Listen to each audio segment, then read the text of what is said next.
How to change Instagram password without old password.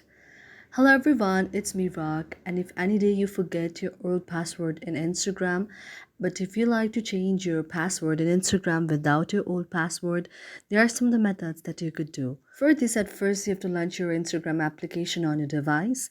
In the section of username, email address, or the mobile number, you can tap on the name of your very Instagram or your email address or your mobile number, then tap on the option of forget the password. Now again, you can see the interface like this. Now here what you could do is you could just go and just click on your very username here and then again go to the option of continue.